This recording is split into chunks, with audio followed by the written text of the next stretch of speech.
How do you know what your real purpose here is? That's the question. In one life, you get 3 opportunities to meet the Buddhas, living Buddhas. It happens thrice in every life. Some vibrations you will feel, some sense you will feel, only if you are in remembrance of that or present to that. I'm giving you formulas also to really apply it in your life. How do you know what your real purpose here is? That's the question. Because you get entangled in a lot of non-essential, and all our lives we've created non-essentials. That non-essential we feel as the fundamental life, which it is not.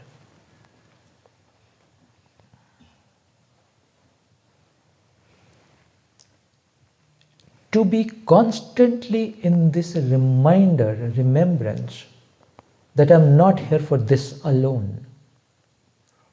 There must be something else to this life. To be in constantly remembrance of that is magic. Usually we forget this and get entangled in the life. I used a statement earlier. Please keep a note of that statement. Be fully engaged with the current work lifestyle that you're living. Be fully engaged with that. But do not get totally entangled with that. Constantly remember, there's something more. There's something more. Now, what would this do technically? When your mind is open to, or let's say when your heart is open to, this knowing that there must be something more. Now, things will present themselves in front of you.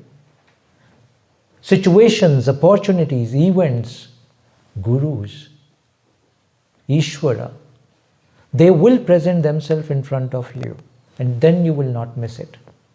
Otherwise, they present themselves to you, but you're too entangled with your current version of life, and you miss it.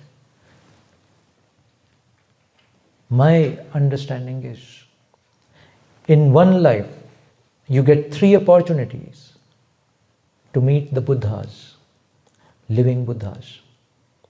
It happens thrice in every life. Well, I can't prove this. I was just with a professor of University of Maryland who's a great researcher, 80-year-old guy called Ashok Agarwala. And I'm just telling him to prove everything. He's a scientist and he's creating equipments. And he says, I will prove this. So once in entire lifespan, you meet these great beings at least 3 times in your life. But we miss it totally. Because they would come in forms you may not even identify. Because you are able to identify everything just by using your 5 senses. Eyes, ears, nose, all the 5 senses that you have. Unless your 6th sense is little awakened, you'll miss the opportunity. And what is the 6th sense? Whenever you will meet these beings, some vibrations you will feel, some sense you will feel, only if you are in remembrance of that or present to that. Only then. Because the noise here is too much and the signal is very weak. These are subtle matters. Always remember the story of Rumi and Shams.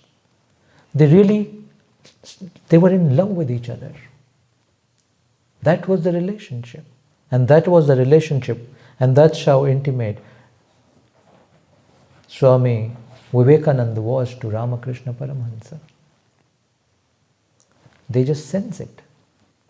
So whenever you will meet any being like that, something in you will sense it, but only if the remembrance is on. That this is not it. What the technical term we use for that is seeking, longing. If the seeking and longing is activated, that's it. You will get that signal. Matter of time. Yeah.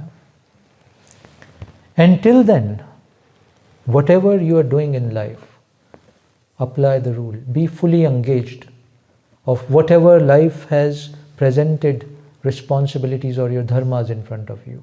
Be fully engaged, but do not get entangled. Now the logical question should be how? Because that's where rubber meets the road. And how is,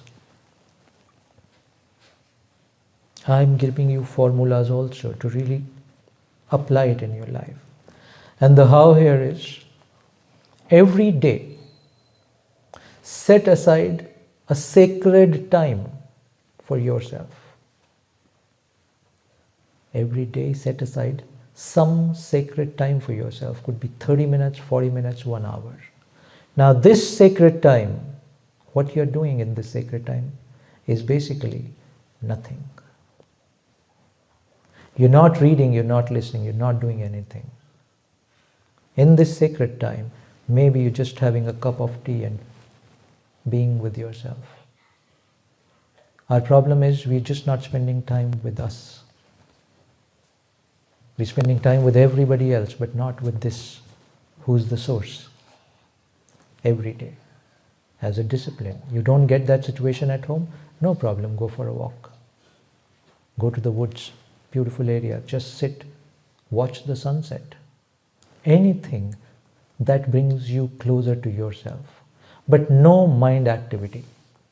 Reading becomes a mind activity. Listening to a podcast at that time becomes a mind activity. Even if you give 20 minutes to yourself. But do not engage in any mental activity at that time. Yeah?